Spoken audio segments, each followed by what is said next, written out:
Bismillahirrahmanirrahim. Assalamualaikum warahmatullahi wabarakatuh. Perkenalkan, nama saya Irfan Afandi. Saya dari Prodi BSA 2. Di sini saya akan menjelaskan sedikit tentang definisi fikih lughah, ruang lingkup dan tujuan mempelajarinya.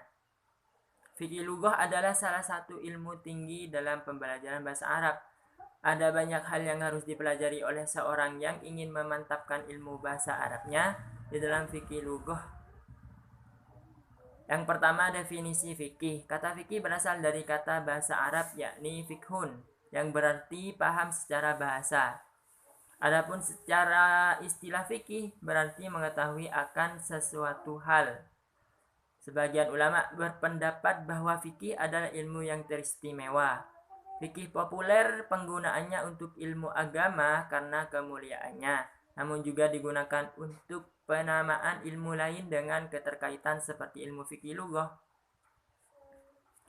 Kedua, definisi lughah yakni bahasa. Lughah yakni lughatun atau bahasa berasal dari kata bahasa Arab yakni lagha yalgu. Jika seseorang berbicara maka artinya perkataan.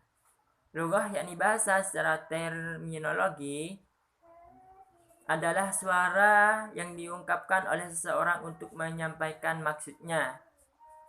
Pengertian bahasa paling populer sebagaimana yang disebutkan oleh Abu Al-Fattah Ibnu Jinni yaitu al-lughatu hiyal aswatu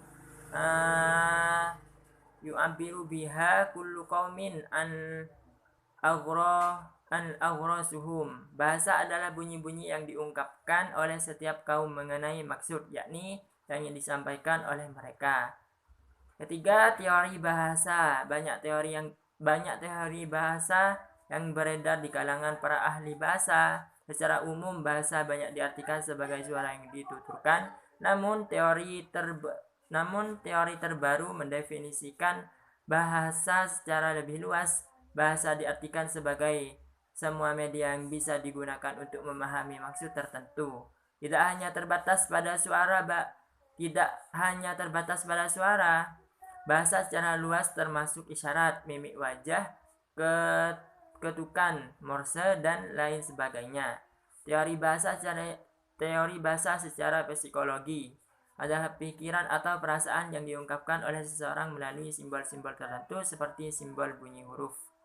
Bahasa adalah tindakan seseorang untuk sekelompok manusia dalam mengungkapkan maksud dan tujuan mereka terhadap orang lain yang berbentuk ide, perasaan, pemikiran, atau substansi tertentu melalui semua media yang dapat membuat orang lain paham tentang apa yang ia maksudkan, seperti melalui suara sebagai contohnya. Teori bahasa secara sosial adalah simbol-simbol bunyi tertentu yang digunakan oleh setiap kelompok manusia di berbagai belahan dunia sebagai usaha menyampaikan maksudnya, dan terbentuk karena kebutuhan sosial di antara kalangan masyarakat di wilayah tertentu. Seterusnya, dari pengertian lughah yakni bahasa di atas, maka muncul 4 unsur penting dari bahasa atau lughah, yaitu 1. Bunyi-bunyi yang disuarakan. Kedua, fungsinya untuk mengungkapkan maksud dan tujuan. Ketiga, bahasa tumbuh dan berkembang di kalangan masyarakat dan mereka saling memahami dengan bahasa tersebut. Terakhir, setiap bangsa, wilayah, dan suku punya bahasa masing-masing. Keempat, definisi fikih lughah yaitu fikih lughah secara istilah bahasa adalah pemahaman terhadap bahasa yakni bahasa Arab serta mengetahui substansinya. Yang terakhir, ruang lingkup fikih lughah. Pembahasan-pembahasan yang akan dipelajari dalam ilmu fikih lughah yakni mencakup 1. Pendapat-pendapat tentang asal bahasa serta perdebatan tentangnya. Yang kedua, keistimewaan bahasa Arab meliputi rahasia-rahasia dan keindahan bahasa. Ketiga, mengenal uslub dan kebiasaan orang Arab dalam berbahasa. Terus bunyi-bunyi perbahasaan seperti makhorijul huruf.